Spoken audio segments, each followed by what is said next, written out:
doing? Hope y'all good. Haven't seen y'all since Saturday. Anyway. So, I introduced to my little cousin. Berlin's cousin, my nephew, Junior C, the Game Master. If you, subscribe to that Blue Boy's channel. He only 8 years old. I know he not doing nothing on there. You know what's gonna make him happy? The subscribers on there that he sees. You know he might grow up to be another Berlizzi, and y'all gonna be the first ones to see it. Hang with him. Since the subscribers came on there though, his dad said he's gonna go get him a real setup because he really wants to do this. So, subscribe to him. All the 7,000 of y'all who watched that devil video, subscribe to his channel. Make a little boy happy when he get home from school today. When he get home, I want him to see all them subscribers. Subscribe to him. Be nice. Show love. That's all about showing love, okay? That's what we do here at Easy Game. We family Bible, so we show love. So, how y'all doing now? Good. Here go my cup. It's tea. The story today is about Esther. Might be a little long, but I want you guys to read the book. Don't let me just tell you, because the Bible is just for instructions before leaving Earth. Biblical instructions before leaving Earth. The Bible. That's what it is. So if we can learn from Esther, let us learn. She got some good points in her story, though. She got some good points in here in the Bible. So let's go. Esther starts off, she's a little peasant girl. She can't be no little girl because she's going to end up marrying the king. So she got to be of age. I'm not going to really go through the Bible because I don't want the time to get long. And I did this video twice already, and we're going to 20 minutes, so I got to cut it down to where I can do it in shorter time. So let's go and talk about Esther. I'm going to go back to the beginning of my page, though. I'm going to go slow, but I'm going to spend a little time. Y'all got to bear with me because it's a good story. Esther, how it starts off is the king that Esther ends up marrying has a wife named Vesta. The king wanted Vesta to come and show how beautiful she was to his homies. Vesta said, no, I ain't doing that. So guess what he did? He divorced her. Ain't that something? And said, go get me a whole lot of other women so I can choose from. They call it in the Bible, I don't know if they call it a brothel, but I call it a brothel. Anyway, those women are prepared to meet the king. They had to go into custody, sound like a prisoner, but they had to go into custody to get prepared. They got prepared for 12 months. 12 months to prepare to get your man. Better start early. They got prepared. They had oil baths. They got all kind of stuff done in preparation to see the king. So they get to see the king. He goes in front of them, all 50 of them. I don't know how many it was. I'm going to say 50. And say 25. It's 25. And what he does, he chooses one. They were all virgins, too. He chooses Esther out of all those women. But Esther, the only way Esther got there was her uncle, who works for the king, had told her about it and say, hey, fine as you are, I think you can get the king. So Esther goes, hey, okay. So they set Esther up. Esther becomes one of the ones in that brothel, and she's fixed up. The king chooses her. I'm going real fast. Read the story. So the reason why Mordecai is where he is because a long time ago, some of his homeboys are going to kill the king. Mordecai found out about it, told the king, got him a job in front of the king's palace. Might have been a watchman. I don't know. Since he was a snitch, he probably was a watchman. Hey, since you told on those fellas and they got hung, make sure you got my back in the back. You hear snitching around there. So Mordecai, somebody, what his name is, had him a job. That's how I heard about the king, the Vesta, being divorced, and his niece now can go and, get ready to meet the man. Oh, I'm sorry. I put my notes down here. It was 7 virgins. Okay. Let me stay on track. All right. So, he says, when you get to the palace, don't tell nobody you, would you? please don't tell nobody you a Jew. You look like somebody else, but don't tell them you a Jew. So Esther says, okay, I'll keep that secret. So he goes in, and she's set up, and she, hey, she the new queen. So there's a dude in the Bible named Haman. Haman didn't like Mordecai. So he told Mordecai to bow down in front of him. Mordecai said, I ain't bowing down to you. So he says, hey, you gonna bow down to me, you gonna die. Mordecai say, hey, I don't care. So Haman goes to the king. There's a dude out here, didn't give him no name though, that won't bow down for me. So I want his whole nation killed. You want a whole nation killed because this one man don't bow down to you? You gonna kill the whole nation? Hey, it happens. So the king decides the law, kill him. Well, Mordecai finds out about it. Mordecai gets petrified.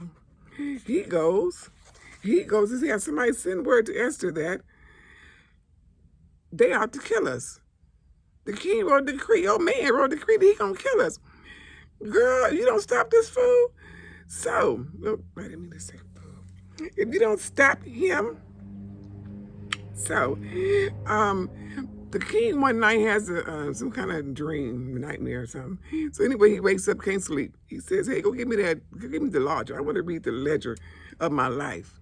So he reads in there where Mordecai, at one point, had stopped him from getting killed. Oh, I'm going to do something special for Mordecai. At the same time, his dude is setting up to kill him. So Mordecai says, all right. Mordecai don't know what's going on here. Mordecai's still somewhere crying because he's going to die and Esther won't help him. So Mordecai sends word to Esther and says, hey, you know what? Don't get it twisted. When they kill me and find out you a Jew, they going to kill you too. So Esther says, let me think about that. Mordecai tells Esther, you know what? You can just be set up for this day to stop a race from getting demolished. So think about what you're going to do first before you say no, because you're going to die too. So Esther says, you know what? Hey, for 3 days, I want this Jewish race to fast, and I want you to not eat and not drink for 3 days. What I'm going to do, I'm going to get prepared to go in front of the king. And if I die, I'm just going to die because everybody can go in front of the king without him inviting you in. You ain't got no business standing over there trying to get my attention. I'm the king. I invite you in. You don't invite yourself in. So what Esther did, Esther went and got all her, beauty done. She remembered how she got him the first time. But what gets your man is going to keep your man. So what she did was she went back and got all fine, put on a nice dress, a nice robe, stood over in the distance and said, hey, you know what? I'm just going to stand here. That's all you do, to stand there. She's just that fine. She got preparation to get your man. So he sees her. He says, come on here, baby, what you need? I'll give you anything. So she stands there and she says, I need to have a meeting with you and your dude, Haman. So he says, oh, okay, no problem. They set it up. Haman comes to dinner. He thinking that they going to celebrate his day because, I'm your man. No, Esther's setting you up. So he gets in front of him and she says, there's a certain man that this man wants you to take out for not bowing down to him. Not knowing when the king couldn't sleep one night and read this story, how Mordecai saved his life. She tells him, this man wants to take out Mordecai. So the king says, it's a big old story though that I'm not getting to because the story is big. Y'all gotta read Esther. The king says, oh, okay, so, because Haman had set up, like gallows. They call it gallows, but they're like, you hang people on. He went out there because he knew he was going to hang Mordecai first. He put the gallows right in front of everybody so you can see him. So he said, so the gallows that you set up for Mordecai to die on, you're going to die on them. The whole story was Esther was set up, designed to go into palace to save a race of people. The purpose was God used a peasant girl to do it. That God cares about all people. All people. He even cared enough to set this up so that that race of people do not die. So, pride. One thing about this. The pride of Haman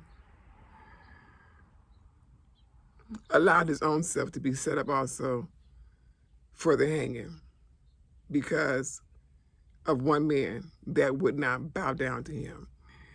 Had he didn't say nothing, ignored him and say, you don't bow down for whatever reason, you don't bow down, it's, move on past it, he wouldn't be dead. He wouldn't have died.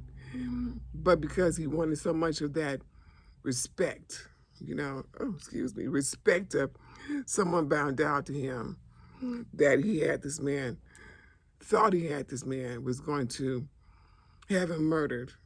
And not even him, but a whole race of people. So we got to be careful. Two things. We got to be careful how we set somebody up for something to happen to somebody else. Be careful for the setup. Also be mindful of the setup. Because your preparation in life, you don't know what God's preparing you for. Don't know what He's preparing you for. So, as we learn from that, I want you to read the story of Esther because I went so fast. It's so much. If I had to actually tell you everything in the book, that would have took me probably about 30 minutes to tell you the story of Esther. But read Esther and then comment back on Esther after you read it. Excuse me, like y'all did that devil. But y'all commented back so much on that devil. It's like every time I still go back and read, somebody still says something about that devil. Do the same thing with Esther. Because the preparation that Esther took to even meet the king is important. It's important for young ladies. But also, the setup that God set her up is important too. So just don't think that your life means nothing. And the small things may be the biggest things to somebody else. Maybe the biggest thing to somebody else to help somebody else. Like my nephew on his channel, Junior C, the Game Master. Junior space C, the Game Master. Help somebody up. That's all we're about. Okay? The next thing we're going to do is God. He's our next topic because he's G. I don't know anybody in the Bible that starts with F. I don't know. So we're going to jump to the G's, and I'm going to do God, and I'll see you later. And I want you to be safe. I want you to love on folks on purpose, not by mistake. Love them on purpose, okay? Bye-bye.